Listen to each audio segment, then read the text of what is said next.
여러분, 잠시 눈을 감고 90년대 혹은 2000년대 초반의 그 시절로 돌아가 볼까요?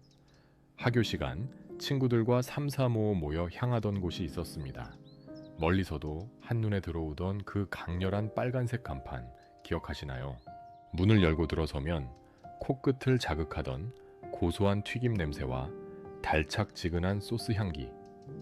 우리는 그곳에서 생일 파티를 열었고, 시험이 끝난 날 해방감을 만끽했으며, 때로는 첫사랑과 마주 앉아 수줍게 감자튀김을 나눠 먹기도 했습니다. 서양의 낯선 음식이었던 햄버거를 우리 입맛에 딱 맞는 불고기 소스로 재탄생시켰던 그 맛. 한국인이라면 누구나 가슴 한편에 품고 있을 그 원조의 기억. 바로 롯데리아입니다. 니들에게 맛을 알아? 라고 외치던 그 시절, 롯데리아는 단순한 패스트푸드점이 아니었습니다. 우리 동네의 랜드마크였고 우리들의 아지트였으며 대한민국 햄버거 그 자체였습니다. 불고기 버거 하나로 10억 개 판매라는 신화를 썼던 그 찬란했던 시절, 우리는 의심하지 않았습니다. 이 빨간 간판이 영원할 거라고 말이죠. 그런데 말입니다. 그 영원할 것 같았던 빨간 불빛이 하나둘씩 꺼져가고 있습니다. 오늘 미래경제학에서는 우리 동네의 랜드마크였던 롯데리아의 위기, 그리고 그 이면에 숨겨진 한국 소비시장의 거대한 변화를 아주 깊이 파헤쳐 보겠습니다. 지금 롯데리아가 마주한 성적표는 너무나도 처참합니다. 숫자는 거짓말을 하지 않죠. 한때 대한민국 방방곡곡 없는 곳이 없었던 명실상부한 업계 1위 롯데리아. 하지만 그 왕관은 이미 땅에 떨어졌습니다. 2021년 롯데리아는 매장 수 기준 1위 자리를 경쟁사에게 내어주고 말았습니다. 더 충격적인 건 그 하락의 속도입니다. 2022년 기준 롯데리아의 매장 수는 1299개. 불과 1년 만에 27개의 매장이 흔적도 없이 사라졌습니다. 시장이 어려워서일까요? 천만의 말씀입니다.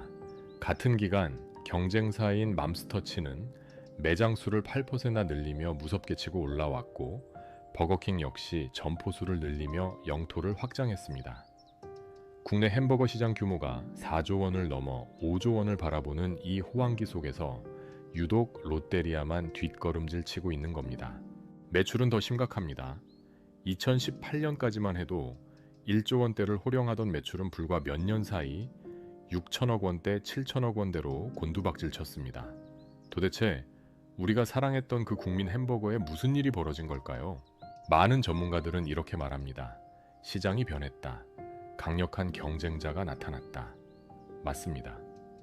쉐이크쉑 같은 프리미엄 수제 버거가 들어왔고 소비자들의 입맛은 고급스러워졌습니다. 하지만 이게 진짜 이유일까요? 경쟁자가 강해서 1등이 몰락했다는 건 너무나 게으른 변명입니다. 저는 오늘 진짜 범인을 내부에서 찾아보려 합니다. 우리가 롯데리아의 등을 돌리게 만든 건 쉐이크쉑의 맛도 맘스터치의 가성비도 아닙니다. 바로 롯데리아가 보여준 오만과 변심 때문입니다. 가장 먼저 지적하고 싶은 건 팬들에 대한 배신입니다. 롯데리아에는 충성 고객들이 있었습니다. 다른 곳에는 없는 독특한 메뉴를 사랑했던 마니아들이죠. 그런데 롯데리아는 어떻게 했나요? 라이스 버거, 오징어 버거, 유로피안 치즈 버거, 불사의 버거. 우리가 열광했던 그 전설적인 메뉴들을 그들은 가차없이 단종시켰습니다. 효율성이라는 차가운 계산이 앞에서 우리의 추억은 비용으로 취급당했습니다. 반면 경쟁사들은 어땠습니까? 맥도날드는 진주, 고추 크림치즈 버거를 내놓으며 지역 농가와 상생하는 스토리를 팔았습니다. 출시 2주 만에 100만 개가 팔렸죠. 버거킹은 끊임없이 패티와 소스를 업그레이드하며 우리는 더 맛있어지고 있다는 믿음을 줬습니다. 하지만 롯데리아는 잘 팔리던 메뉴를 없애고 소비자들의 원성에는 귀를 닫았습니다. 팬들이 제발 다시 팔아달라 하고 애원하게 만드는 브랜드. 과연 이것이 정상적인 관계일까요? 더 심각한 문제는 바로 가맹점주들을 대하는 태도와 구조적인 모순에 있습니다. 여러분, 혹시 롯데리아 창업 비용이 얼마인지 아십니까? 80평 기준 이것저것 다 합치면 무려 5억 원 가까운 돈이 필요합니다. 서울 아파트 전세금 수준의 거금이 들어갑니다. 그렇다면 그만큼 돈을 벌 수 있을까요? 계산기를 두드려보면 기가 막힌 결과가 나옵니다. 2023년 기준 가맹점 월 평균 매출은 약 7,200만 원. 여기서 순수익률을 아주 후하게 쳐서 15%로 잡아도 투자 원금을 회수하는 데만 꼬박 5년 9개월이 걸립니다. 조금만 보수적으로 잡으면 8년, 아니 10년이 걸릴 수도 있습니다. 롯데리아의 최초 가맹 계약 기간이 5년입니다. 5년 내내 뼈 빠지게 일해도 본전도 못 찾을 수 있다는 이야기입니다. 이게 끝이 아닙니다. 롯데리아 매장을 열려면 본사에서 3주간 합숙 교육을 받은 관리자 자격증 소지자가 3명이나 있어야 합니다. 아르바이트생 구하기도 힘든 요즘 세상에 3주 교육을 수료한 전문 관리자를 3명이나 상시 고용해야 한다니요. 점주 입장에서는 인건비 폭탄에 사람 관리 스트레스까지 이중고를 겪게 되는 겁니다.